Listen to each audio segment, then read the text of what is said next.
Tenemos en nuestra línea a nuestro gran amigo Mauricio Alarcón, está con nosotros. ¿Cómo le va, Mauricio? Yo encantado siempre de recibir llamadas de ustedes a la distancia para tratar estos temas que se tornan tan complejos en función del cambio de gobierno, ¿no? Ahora la gran discusión es quiénes formarán el gabinete de Guillermo Lasso, y especialmente en temas tan sensibles como los que aborda efectivamente un ministro de gobierno o un ministro del interior, ¿no? Sí. Las condiciones políticas son cosa seria en este momento. Si bien no podemos decir nombres ni especular demasiado, sí sería bueno plantear un perfil, ¿no? Al menos entendiendo lo que se va a encontrar en la Asamblea Nacional. Es una asamblea claramente fragmentada, todos tienen sus intereses, sus intenciones también. ¿Cuál debe ser el perfil de la persona que ocupe ese cargo de ministro de gobierno? Y creo que el punto de partida para nuestra audiencia es explicar que el ministro de gobierno no es simplemente un cambio de denominación del ministro del Interior o ministra del Interior que estaban a cargo de la Policía Nacional y de los asuntos de seguridad interna, sino que incluso tradicionalmente este cargo está asociado a quien se convierte en definitiva en el operador político del gobierno de turno. Lo vimos en los últimos ministros, especialmente en este gobierno, lo vimos en los ministros entonces del Interior durante la presidencia de Rafael Correa, y efectivamente creo que más allá de las cualidades, conocimientos o experiencia que pueda tener una persona en temas de seguridad interna o de manejo de la policía, es fundamental que quien ocupe este puesto tenga conocimientos muy avanzados de lo que implica la negociación política, el llegar a acuerdos sin pasar por el reparto y el poder dar gobernabilidad, más aún en un contexto como el que ustedes muy bien señalaban tenemos en este momento, con un presidente de la República que ni siquiera tiene de manera directa el 10% de legisladores para formar bancada y que necesita obligatoriamente un apoyo legislativo de otros movimientos, de otros partidos. Y Mauricio, antes de seguir con la discusión, ¿no sería interesante también detenerse a pensar sobre la importancia de este ministerio y probablemente lo positivo que sería el que nuevamente se vuelva a dividir? Porque hablamos de un perfil de alguien que sea un operador político y a su vez tiene que ser alguien que sepa de seguridad para administrar a la Policía Nacional. Es bastante complicado lograr que eso en una sola persona. Muy complicado. Yo creo que más bien la persona que se convierte en un operador político no debería ni siquiera tener un ministerio a su cargo. Quien se encargue de los asuntos de gobierno, de gobernabilidad, de coordinación de la gestión pública, debería ser alguien directamente dependiente de la presidencia. ¿Por qué no un secretario general de la presidencia? ¿Por qué darle un rango de ministro? Y efectivamente sería mucho mejor devolver no solo el nombre, sino limitar las atribuciones de un ministerio del Interior que se ocupe principalmente de los asuntos de seguridad nacional interna y de ciertos manejos que, recordarán ustedes, también fueron pasados en este caso, como por ejemplo los temas penitenciarios, como los temas relacionados con el anterior Ministerio de Justicia, o incluso algunos asuntos directamente relacionados con temas de derechos humanos, por supuesto en el ámbito específico relacionado con los ámbitos de seguridad, ¿no? Entonces, creo que es óptimo lo que ustedes mencionan. ¿Sabe qué estaba pensando yo en esta imagen que se veía grotesca? Era un proceso de investigación que hacía la Fiscalía en un caso puntual y estaba acompañado de la ex ministra María Paula Romo, porque hay como una confusión, ¿no? Entre, bueno, que esto es político, esto es solamente de la Fiscalía. Pero me cojo un poco lo que ha dicho Dayana. ¿Cuál debería ser ese perfil? No sé si interesa mucho el género, pero ¿cómo debería ser ese personaje? Bueno, una persona, en primer lugar, con capacidad de negociación. Una persona que sepa, además, cuáles son los límites de esa negociación en función del gobierno. En las condiciones actuales y después de haber visto lo que ha sucedido durante los últimos años, creo que uno de los valores fundamentales es el de la integridad y el de la honestidad. No puede estar la negociación política a cargo de una persona que tenga cuestionamientos o tachas. Eso sería inaceptable. Y como bien dicen ustedes, no importa el género. Simplemente importa que además sea una persona que pueda decidir, que tenga capacidad de decisión y que por supuesto no requiera estar en un ir y venir de propuestas para que, en definitiva, un estilo de microgerenciamiento sea el presidente el que termine decidiendo, ¿no? Por eso es que digo que no sería, en este caso, a mi punto de vista, necesario contar con un ministerio de gobierno a manera de operador político, a manera de negociador, de articulador, incluso de todo lo que tiene que ver acciones de colaboración entre las funciones del Estado, sino que eso muy bien podría estar a cargo de un secretario general de la presidencia, por supuesto con atribuciones claras y bien definidas. Mauricio, hay algo que me está dando vueltas y tengo que sacarlo del sistema, ¿ya? A ver. Me encanta. Por una parte, la última frase del pedido que hace el presidente Rafael Correa en este reconocimiento de ganar, ¿no? Dice, oye, para la persecución. Luego tiene la respuesta que da el señor Lazo, esto hay que hacer, la justicia no tiene nada que ver, digamos, que la justicia actúe. Pero todo esto envuelto en la necesidad de tener los votos. ¿Qué se podría sacrificar si une un pedido, una respuesta negativa y una necesidad de tener fortaleza en la Asamblea Nacional? Creo que vamos por partes, porque tu pregunta y tu comentario no son para nada fáciles. El primer tema, definitivamente creo que le traicionó el inconsciente al expresidente Correa al pedir que un presidente cese la persecución. Creo que cuando redactó ese tuit se estaba viendo en el espejo o algún asunto de eso, ¿no? Entonces, ahí es cuando la respuesta de Lazo es muy acertada. ¿Qué tengo que ver yo con la justicia? Si bien yo soy el jefe de Estado, bajo el principio de independencia de las funciones, yo no puedo ni debo interferir en procesos judiciales o en lo que haga o deje de hacer el sector justicia. Una respuesta por demás atinada. Si bien hemos estado acostumbrados, ojo, desde el retorno a la democracia hasta el día de hoy, a que haya influencia en las decisiones judiciales, yo al menos soy de los ilusos que no pierde la esperanza de tener los próximos 4 años una justicia que actúe independientemente y que incluso tenga capacidad de investigar sin temor a represalias al gobierno en funciones. Creo que eso es importante. Sobre el segundo punto, que es bastante más complejo, creo que debemos partir de una máxima que en lo personal, de nuevo, espero que el gobierno de Guillermo Lasso implemente. Negociaciones transparentes. ¿Por qué no negociar con los bloques políticos al interior de la Asamblea en procesos públicos y participativos? Que sea la ciudadanía la que pueda hacer vigilancia y seguimiento de lo que se discute y lo que se acuerda. Porque cuando los candidatos a la Asamblea Nacional hacían alarde de sus caras bonitas y de sus propuestas, sus mejores sonrisas a través de la publicidad, nos decían que su interés era el país, recuperar la economía, generar empleo, a partir de las leyes, fiscalizar.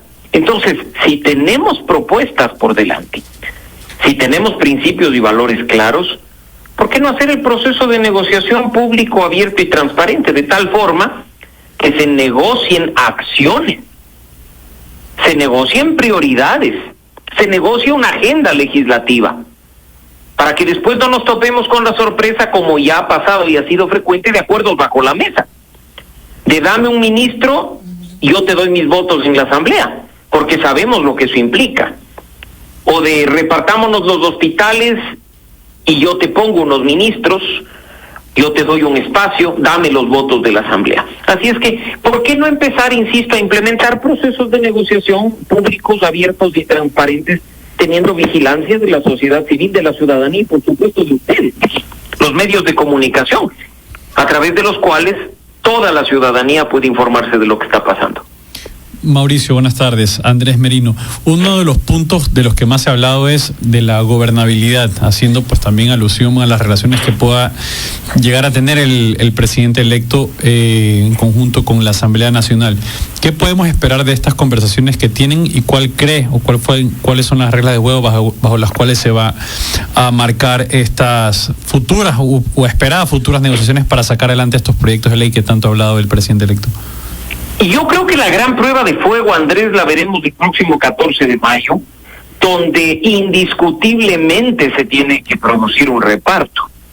Entiéndase, la designación de miembros del CAL y la conformación de las comisiones legislativas y sus autoridades. Ahí vamos a ver un primer acercamiento entre las fuerzas políticas. Ya no hay esa norma en la cual, o según la cual el asambleísta más votado presidía la asamblea, y ahora es simplemente que quien obtiene los votos puede estar ahí. Y si uno hace las sumas de las organizaciones políticas, quizá las minorías mayoritarias, porque ninguna constituye por sí solo mayoría, necesita obligatoriamente llegar a acuerdos hasta para eso. Ahí vamos a ver una primera prueba de fuego.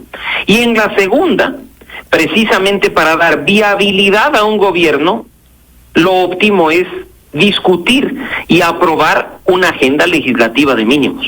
Ya estamos escuchando que hay temas relacionados con lo tributario. Eso proviene de iniciativa del presidente de la República. Ya hemos escuchado algunos bloques legislativos querer tratar temas a partir de proyectos de ley. Sabemos que esta Asamblea Nacional deja muchos pendientes que tendrán que ser abordados de manera urgente por quienes entren en sus cargos dentro de un mes aproximadamente. Sí. Ahí es cuando empezaremos a ver qué es posible ceder y qué no. Qué acuerdos son los que se puede llegar de manera firme y precisa. Y como digo, que lo más importante, que se demuestre a los ecuatorianos que están por delante los intereses del país y los principios y valores democráticos de recuperación en un contexto de crisis, para que después no nos topemos con sorpresas desagradables como las que hemos visto en el último periodo, en el que se negocia cualquier cosa menos del interés de los ecuatorianos. Mauricio, yo precisamente hoy hablaba con algunos de los asambleístas electos y todos me mencionaron Izquierda Democrática, Pachacutic, Revolución Ciudadana incluso, bueno, Centro Democrático, y el mismo Creo, todos me mencionaron su intención de convertirse en presidentes de la Asamblea. O sea, todos los asambleístas a los que entrevisté. Analizando el momento, las circunstancias de cada uno de ellos. Por ejemplo, tenía un Salvador Quispe y le tomo la palabra diciendo, bueno, Pachacutic ha hablado con Izquierda Democrática, ha sido conversaciones públicas, así que nosotros creemos que probablemente somos los más opcionados. Viendo todos estos contextos, ¿ustedes quién cree, o al menos qué bloque cree que podrían ser los más opcionados de obtener esa presidencia? Tú ya me quieres hacer jugar de abogado del diablo y me encanta porque de eso se trata. Y yo le quiero poner más. Ahí va. A ver, estos retos me gustan a mí. ¿Y a quién le conviene tener como presidente a este gobierno? Partamos de los números. Creo que eso es un elemento que puede ser un buen tema de partida para comprender lo que puede pasar. 27 asambleístas de Pachacutic, más 18 de la Izquierda Democrática, son 45. ¿Cuánto le falta a 45 para lograr los 70 votos que le permitan acceder a la presidencia de la Asamblea? 25 votos. 25 votos que le puede dar únicamente y hasta más el bloque UNES, con quienes no quieren hablar. Siguiente opción, ¿cuál queda? Esperar al acuerdo del Partido Social Cristiano con Creo, que juntos sumarían 31 votos. 31 y 45, 76. Tienes 4 organizaciones políticas consiguiendo la votación para integrar el CAL, que muy bien podría ser la presidencia para Salvador Quispe, una vicepresidencia, la primera para la Izquierda Democrática, en manos, diría yo, de alguien como Dalton Basigalupo, de excelente experiencia, trayectoria y conocimiento de temas legislativos, y una segunda vicepresidencia que quizá por su relación con el Ejecutivo podría recaer en Creo. Yo no me animaría a dar un nombre específico, pero podría ser una mujer del bloque de Creo. Tú tienes ahí los 3 cargos. Las 4 vocalías del CAL se reparte una, obviamente en función de generar bloques, para cada una de estas organizaciones políticas. ¿Podría reclamar el bloque UNES de quedar fuera del CAL? Probablemente sí, pero recordemos que eso mismo ha hecho anteriormente el correísmo, cuando incluso, recordarán ustedes, se fraccionaban internamente y decían, no, nosotros somos el bloque puro, nosotros somos el bloque compuesto y nos cargamos 2 vocalías del CAL. Así es que, políticamente hablando, el escenario que les planteo en este momento es posible. Con la promesa de que a los 2 años puedes hacer un cambio, ¿no? con la promesa de que a los 2 años todo puede pasar. Claro. De hecho, y creo... De hecho, Mauricio, su análisis y su hipótesis van en la línea a lo que hoy decía Paola Cabezas en una entrevista que tuvo la oportunidad de realizarla. Ella decía, bueno, puede ser que nos dejen aislados. Y qué bueno que consideren ese escenario. Sí, lo considero. Un escenario que legalmente no sería el óptimo, pero que políticamente es posible. E insisto, no actuó así Alianza País cuando era una aplanadora que tenía 100 de 137 y decían que la fuerza de los votos estaba incluso por sobre la ley orgánica de la función legislativa. Claro, así es que pero me alegra que consideren escenarios, al menos María Fernanda. Claro, pero no creo que esta sería la primera vez, corríjame obviamente, que el bloque que tiene mayor cantidad de asambleístas se va a quedar fuera, pues. Pero démosle la cuarta vocalía entonces. Okay. Mauricio, y en ese caso, dado que hay una división, por así decirlo, entre Creo y el Partido Social Cristiano, lo óptimo sería que o Creo ocupe la vicepresidencia y el Social Cristianismo una vocalía, o viceversa. Seguramente lo llamará Mauricio para que asesore ese reparto. No, yo estoy tranquilo observando todos los temas desde la sociedad civil, ahí entre políticos que se maten. Eso. Usted quédese allí, que así a nosotros nos viene mejor. Sí, no, y luego si es que yo me meto en estas cosas, después ustedes no me van a querer entrevistar, y yo eso no concibo, porque sí, tengo que estar aquí con pero las ustedes. Preguntas van a ser distintas. No, me quedo con esta forma de hablar las cosas como son. Eso me gusta. Muchísimas gracias, Mauricio, por ayudarnos a entender, y la verdad es que nos ha hecho aquí un juego matemático interesante de lo que podría ocurrir en la Asamblea. Todo es cuestión de números, sí. Todo es cuestión de votos. El próximo 14 de mayo veremos qué prima. Si la inteligencia, la capacidad de negociación, el diálogo o la imposición de los votos. Allí vemos, por eso va a estar sumamente interesante, y también nuevamente retomando con lo que comenzamos la conversación, esa figura o ese perfil de ministro o ministra de gobierno de este gobierno. Pero, muchísimas gracias. Y que probablemente sea el primero que lo anuncie Guillermo Lasso en los próximos días, ¿no? Así es que creo que hay que estar muy atentos de ese nombre. Debe ser. Bueno, le tomamos ahí la nota que